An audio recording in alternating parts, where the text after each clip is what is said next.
The New Deal is the name given to the whole series of programs that Franklin Roosevelt put into place after he followed Herbert Hoover into the presidency.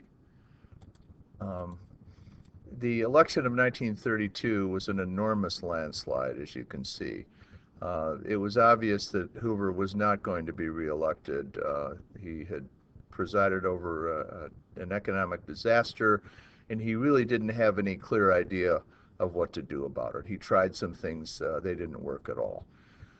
Uh, you'll notice even the state of Pennsylvania, which went to Hoover, voted that way only because anybody who was receiving relief was disqualified from voting in Pennsylvania, which was terribly unfair. Had that not been the case, then it too would have gone to Roosevelt, along with some parts of New England that were traditionally strongly Republican.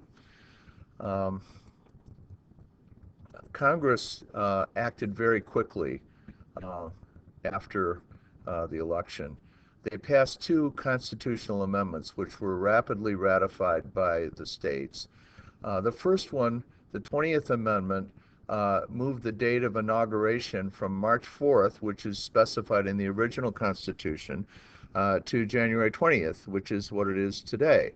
The reason for this is that after Roosevelt was elected in November of 1932, the economy was in free fall. The Depression was getting much, much worse. And he would be responsible for uh, getting the country out of its crisis, but he didn't have the authority of the presidency for that long period from November until March. So the 20th Amendment moves up the date of the inauguration of a new president. The 21st Amendment repealed prohibition. It wasn't working. It was violated very, very widely. It was connected to a lot of crime, and the country simply realized that prohibiting alcohol was not going to work. And of course, as you can see, some people celebrated that. Although during Prohibition, they probably had plenty to drink too. Now, the first task of the president uh, was to restore confidence among the people. And here is where he delivered his most famous line from his inaugural address. The only thing we have to fear is fear itself. He declared a bank holiday. A holiday is a positive term. You associate it with good experiences, good memories. And he said, okay, we're going to close the banks for a while um, because they were going out of business and he needed to stabilize the banks. So Congress very quickly, within days after his inauguration, passed a major piece of legislation called the Emergency Banking Act. And they commissioned a study that found most banks were actually healthy as long as people kept their confidence in them. If they all lined up around the block to withdraw all their money, then the banks would go under. So Roosevelt's task was to convince people to trust the banks. Um, so quickly, they insured deposits, creating what is called the Federal Deposit Insurance Corporation. Uh, and Roosevelt, to build confidence, went on the radio. He was the master of radio communication, and he gave what were called fireside chats. He wanted them to have a friendly feel to them, uh, to reassure people that everything was going to be all right. Now, his first 100 days involved more major legislation than at any other time in American history. Presidents ever since have been judged by their 100-day records, but none of them have come close to the number of laws that were passed under FDR's first 100 days because he needed to do that because the country was in an extreme crisis. Uh, there was emergency relief, the FARA, the Federal Emergency Relief Administration. They created jobs, building public roads, parks, airports, etc. The CCC, Civilian Conservation Corps, employed young people who lived in camps with free food, medical care, job training. They were paid $30 a month, and they were encouraged to send that money home to their families. This produced a lot of, conservation work in forests, for example. In doing work that was worth doing, it was important, but it's even more importantly, it gave people jobs, it gave them hope, it gave them a stable way to have 3 meals a day and a place to sleep. Um, there were a lot of other programs. I would encourage you to look at your textbook uh, and get a sense of what each of these meant. We're not going to go through each one of them on this audio, uh, but um, these are all different programs to try to um, put some order back into the American economy. I'll just mention a couple. The Tennessee Valley Authority brought electric power to one of the regions of the country that was most likely to lack it, in Appalachia. Uh, the Tennessee River, of course, is what's referred to here. The Securities and Exchange Commission, the SEC, regulated the stock market so that they could get a handle on the kind of wild speculation that had preceded the stock market crash of 1929. Um, Now, beginning in 1935, after the midterm elections of 34, 2 years into his presidency, we have what is called the Second New Deal. This was the WPA was a whole range of federal jobs programs that gave people work. Um, Now, the National Labor Relations Board was set up as part of uh, the effort to give labor unions the right to get recognition, to the right of workers to form unions. You'll get more on that. The National Youth Administration to provide opportunities for young people. The Rural Electrification Administration, the REA, to spread electricity to more and more parts of the country. And then finally, the most long-lasting and most important of these was the Social Security Act. It provided um, retirement funds for people in their old age, for senior citizens. And that is around today. Now, before this law was passed, the group in society that was most likely to be poor were senior citizens. Now they are the group that is least likely to be poor. This has been an enormous success.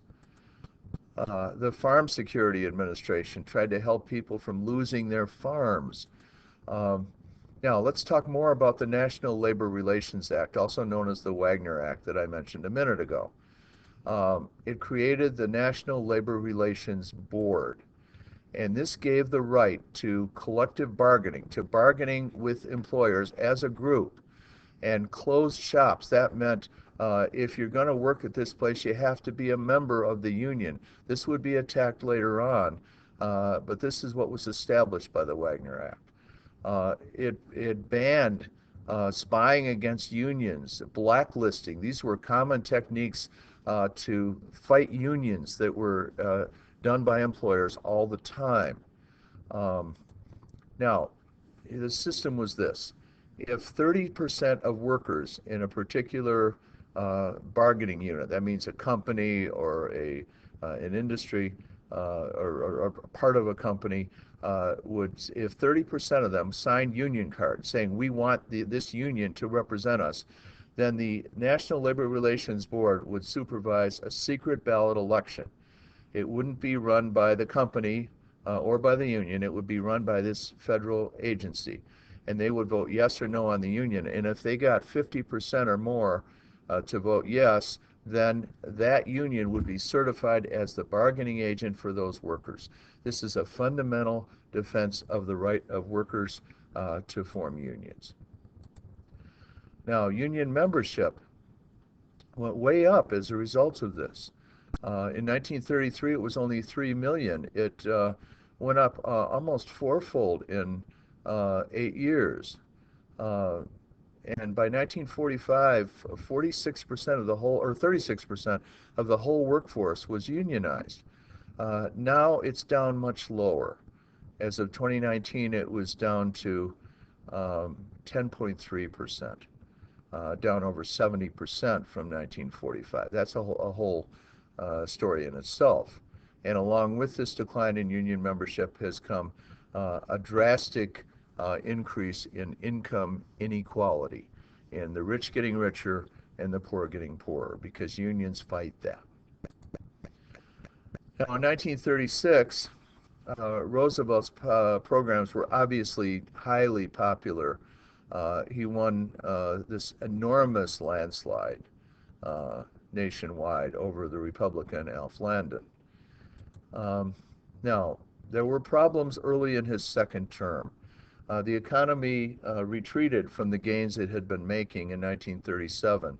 And there are two competing explanations for this. Let me give you both of them. Conservatives today like to say, well, they tax people to pay for Social Security, for old age pensions, and disability funds. And that cut the ability of people to buy things. But liberals focus on another factor. They say the stimulus programs were cut back too soon to try to balance the budget, and this took the steam out of the economy. You will have vigorous debates over which one is the better explanation right down to the present day. Roosevelt also tried to enlarge the Supreme Court because they were to 15 members, because they were shooting down some of his programs. And that was defeated in Congress pretty resoundingly. People were distrustful of attempts to mess with the Supreme Court. Now, there were radicals in the 30s, and you'll see videos on a lot of these. One of the most notable of the fiery speakers of the 1930s was Father Charles E. Coughlin. He was the pastor of Shrine of the Little Flower Church at 12 Mile and Woodward. And he at first was a supporter of Roosevelt and then grew strongly opposed to him. He was also known for his anti-Semitism, his dislike of Jews, and his isolationism, his desire not to become involved in the world events that ultimately led the United States into World War II. And you'll get a taste of him on video through a PlayPosit or a video shown in class.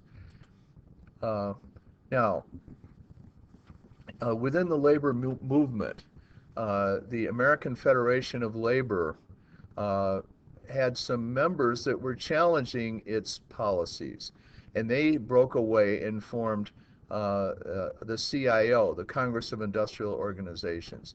The AFL was mostly craft unions. They were very conservative, and they were racially discriminatory. If you had the plumbers union or the pipe fitters union or whatever, they would very often have a tightly knit club, so to speak, and they would deny people of color from joining their union. The CIO was not like that. Now, the United Auto Workers came out of the CIO.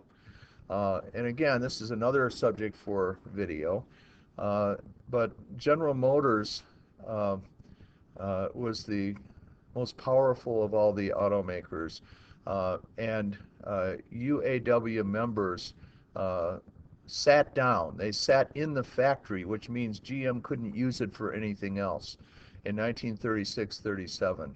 And this was successful, and it was one of the things that helped to establish the labor movement in the auto industry. Ford fought a similar battle, and they kept unions out until 1941.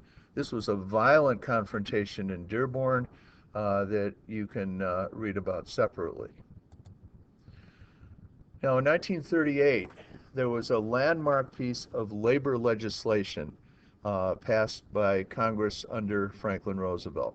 For the first time, there was a federal minimum wage of 25 cents an hour. That would be equal to about $4.50 an hour in 2019. Not a high wage at all, yeah, even when you correct for inflation, but it was a start.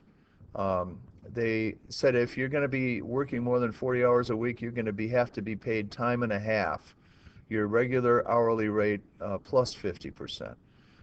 And once again, Congress here attempted to restrict child labor, and this time, unlike the earlier attempt in 1916, it was upheld by the Supreme Court.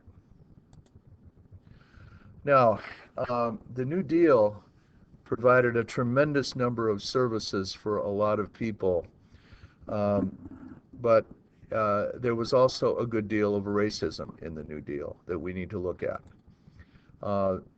FDR needed the votes of Southern Democrats and a lot of racist Northerners, so he had to compromise.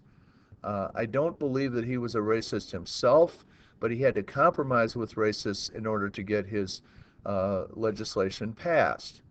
Now, so what did he give them that they wanted? Well, farm workers and maids, domestic servants, were denied participation in Social Security, and the great majority of those in the South were African American.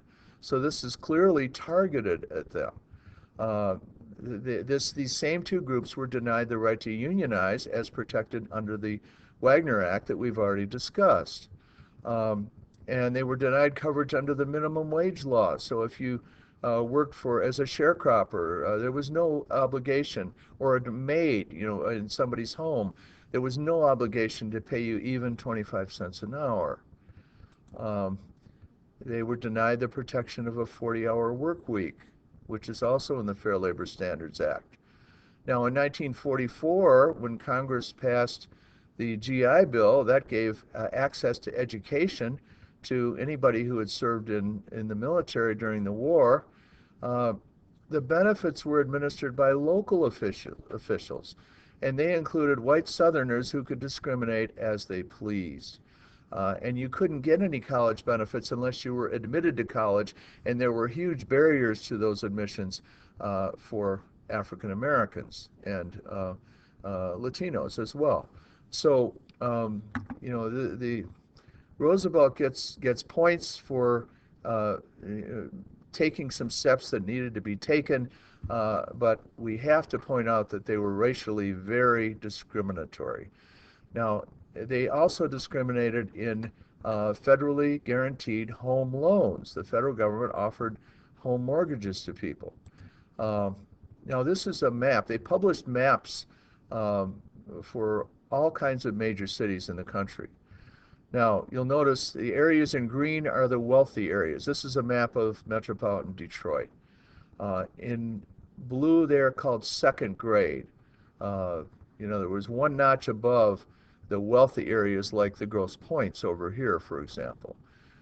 C were third grade, and red were fourth grade. And what that meant was if you lived in a red area, then you couldn't get home loans. Now, the problem is that because there was residential segregation in every northern city, that if you were African American, you were highly likely to be living in one of those red areas. And that meant you couldn't get a loan to buy a house. So this was outrageous racial discrimination.